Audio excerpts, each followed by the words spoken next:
Mont-Valérien dégradé par des antipasses sanitaires. Le mémorial de la France combattante a été abîmé par des graffitis.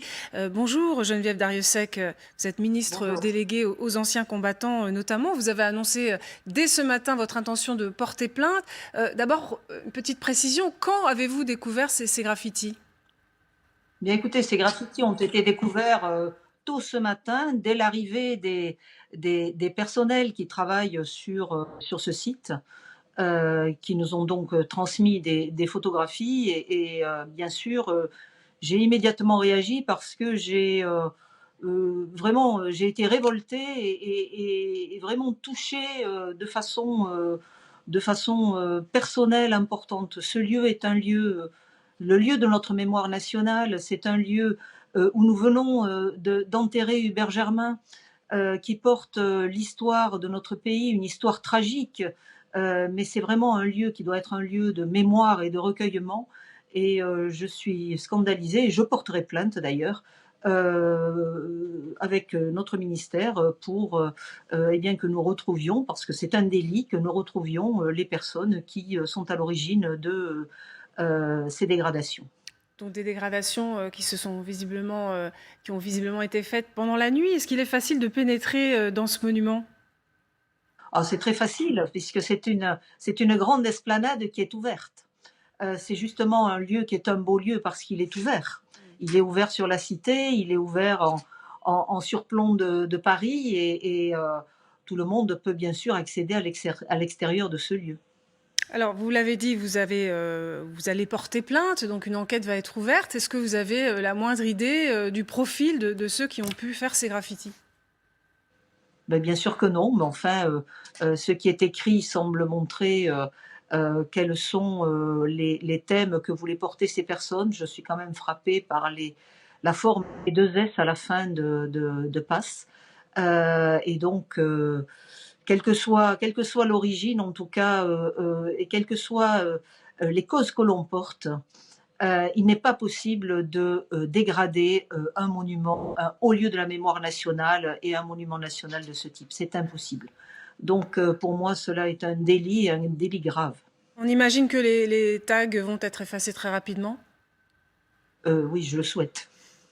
Merci beaucoup, Madame la Ministre, d'avoir réagi à chaud, en direct sur LCI Midi, après cette dégradation du mémorial du Mont Valérien. Au chapitre judiciaire, Claude Guéant, incarcéré ce matin à la prison de la Santé pour non-paiement de ses dettes à l'État. L'ancien ministre de l'Intérieur de Nicolas Sarkozy n'a pas payé l'amende et les dommages et intérêts qu'il s'était vu infliger dans l'affaire des primes en liquide du ministère de l'Intérieur. Écoutez son avocat. Claude Guéant a une retraite de l'ordre d'à peu près 5 500 € par mois. Sur cette somme-là, il y a 3 000 € qui sont payés tous les mois au Trésor public. Et on a considéré que ça n'était pas assez, qu'il devrait payer plus alors qu'il n'a pas plus. Et donc, parce qu'il ne peut pas payer plus, eh bien, on a décidé de mettre à exécution une partie de la peine en emprisonnement ferme. Il fait face, il conteste, il considère que c'est une mesure qui est effectivement très lourde. Il s'étonne qu'on la prenne de cette manière-là aujourd'hui, puisque, encore une fois, il ne peut pas payer plus que ce qu'il n'a pas. Mais il ne s'est pas défaussé de ses responsabilités. Et moi, je vais évidemment maintenant m'employer à saisir un juge d'application des peines pour qu'on puisse obtenir un aménagement de ces peines, c'est-à-dire qu'il puisse sortir le plus rapidement possible. Christophe Moulin, il y a eu une sommation avant cette incarcération ce matin? Oui, il y a eu plusieurs sommations. Claude Guéant savait qu'il devait payer, hein. Ce dossier est vieux, 2002, 2004. Claude Guéant a été condamné par la justice pour avoir perçu en liquide des primes de cabinet à hauteur de 210 000 €, une pratique qui se faisait à l'époque.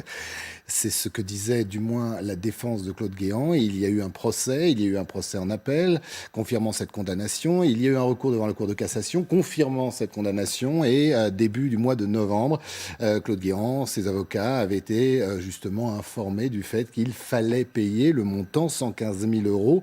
Claude Guéant, vous avez entendu son conseil, dit qu'il touche 5 000 € par mois de retraite et qu'il ne pouvait pas payer plus. Il y avait un sursis probatoire avec obligation de rembourser. Et Claude Guéant savait qu'en cas de non-remboursement, eh bien, il y avait la case prison possible, case prison confirmée ce matin. Cela a été toutefois négocié dossier. Il n'y a pas eu les forces de l'ordre à 6h du matin à son domicile, mais il s'est rendu au tribunal judiciaire de Paris dans le 17e arrondissement avec son conseil, puis a été escorté par des officiers de police judiciaire jusqu'à la prison de la Santé. Il y restera. Vous avez entendu là aussi son avocat, Maître El Ghazi, tout faire et tout tenter pour qu'il ressorte le plus vite possible.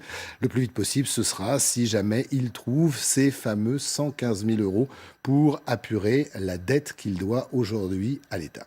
Merci beaucoup Christophe Mulin. Justice toujours, le nageur Yannick Agnel, mis en examen depuis samedi pour viol et agression sexuelle sur mineurs de moins de 15 ans, a reconnu la matérialité des faits. Antoine Bourdarias, vous êtes à Mulhouse. La procureure a donné cette information ce matin.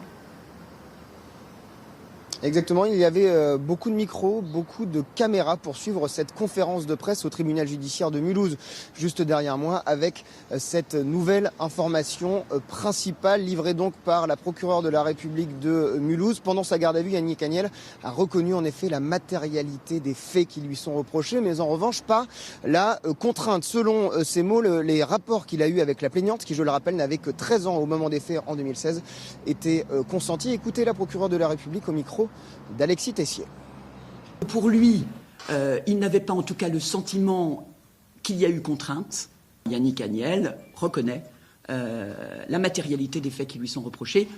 En ce qui concerne les faits de viol, il a pour certains d'entre eux un problème, j'allais dire, de souvenir, mais qui peuvent très bien après revenir au fil de l'information judiciaire. Mais en tout cas, les faits sont reconnus. La procureure de la République qui a également confirmé l'identité de la plaignante. Il s'agit bien donc de Naomé Horter, qui, je le rappelle, n'avait que 13 ans au moment des faits, alors que Yannick Agnel, lui, en avait 24. Naomé Horter, c'est la fille de Lionel Horter, c'est l'ancienne entraîneur de l'ancien champion olympique français lors des dernières années de sa carrière, lorsqu'il s'entraînait entre 2014 et 2016 pour ses derniers Jeux olympiques. Yannick Agnel qui est toujours placé sous contrôle judiciaire, avec interdiction de quitter la petite couronne parisienne où il réside. Selon la procureure de la République de Mulhouse, toutes les conditions sont réunies pour qu'il ne puisse pas exercer de pression sur la plaignante ou sur sa famille.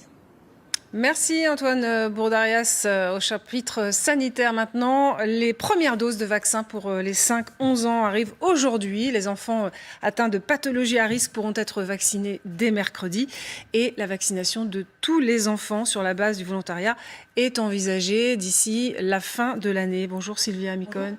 Un certain nombre de nos voisins le font déjà, la vaccination des enfants. Effectivement, ça commence aujourd'hui en Italie, dans la région de Rome. On sait que plusieurs pays ont déjà donné leur feu vert, comme le Portugal, la Grèce, l'Espagne ou encore la Suisse avec le vaccin Pfizer. Il s'agit de doses spécifiques. C'est un tiers de la dose adulte, 2 doses à 3 semaines d'intervalle. L'Autriche vaccine également depuis plusieurs semaines, mais ce sont surtout les États-Unis et Israël qui ont commencé tôt. Ça a commencé fin octobre aux États-Unis. Là-bas, ce sont plus de 4 millions d'enfants qui ont déjà été vaccinés. Ce sont sur ces données américaines que l'on est en train de s'appuyer, que l'on examine.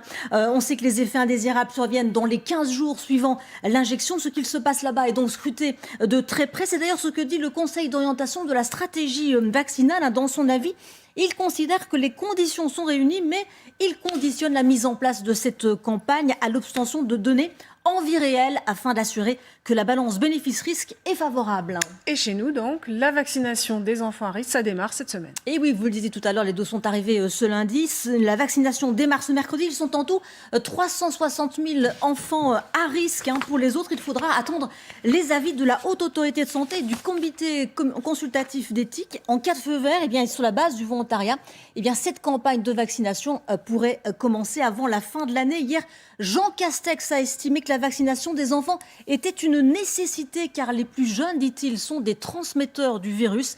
Sa fille de 11 ans lui a d'ailleurs transmis le Covid dernièrement. Oui, merci beaucoup Sylvia Amicone. Et à noter cette mise en garde ce matin du directeur général de l'AP-HP, Martin Hirsch, qui parle de 6e vague avec l'arrivée du variant Omicron. Alors en Grande-Bretagne, où 50 000 contaminations ont lieu chaque jour, le Premier ministre Boris Johnson a mis en garde contre un raz-de-marée qui arrive. Le ministre de la Santé estime, lui, que le variant Omicron sera dominant dès cette semaine outre-Manche. Élise Stern est notre correspondante à Londres.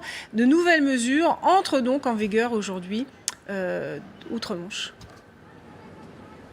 Oui, exactement. Alors, il y a une claire volonté du Premier ministre de miser sur la vaccination, sur la 3e dose pour faire face aux variants Omicron. Il incite tous les adultes à avoir leur booster dès maintenant. Il a donc ouvert la vaccination à tous les plus de 18 ans, 2 mois seulement après leur 2e dose. Ils vont pouvoir avoir une 3e dose de vaccin. L'objectif est clair, vacciner tous les adultes avec une 3e dose d'ici à la fin du mois de décembre. Alors, c'est considérable, il va falloir 1 million de vaccins par jour, c'est ce que souligne la presse britannique ce matin. Pour cela, l'armée va être mobilisée, des centres de vaccination vont être ouverts 7 jours sur 7.